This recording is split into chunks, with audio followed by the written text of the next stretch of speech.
You receive 2 random objectives. You don't need to fill both of them. You will decide which one you want to take on after spawning the first intruder. It's important to see the objectives first. Some characters are better at fulfilling specific objectives. So, for example, if your objective is to kill the intruder's queen, it's a good idea to select a character with greater firepower. Just like the original Nemesis, this is a fully turn-based game. You can easily approach the round timeline by hovering the top edge of your screen. As you can see, the game is divided into 15 rounds. We start at round 15, and as the game progresses, we approach round 1.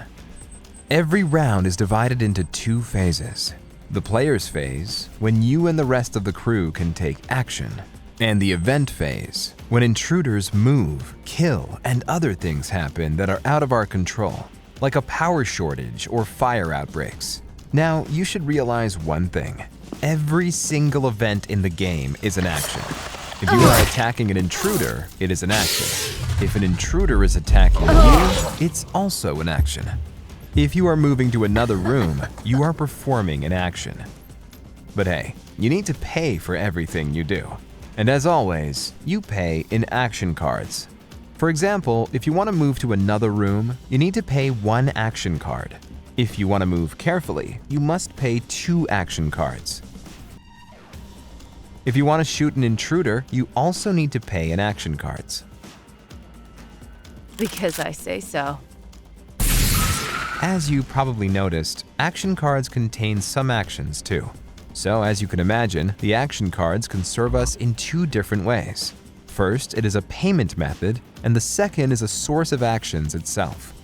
When you use them as a payment method, it completely doesn't matter what actions stand on them. The only thing that matters is the number of action cards that you need to pay. Action cards are not the only place where you can find actions. They are available in heavy items, light items in backpack, computer cards, or interactive objects from the world attached to a specific room. Every character has action cards that represent special advantages of the certain character. For example, Janitor has more opportunities to repair or fix things.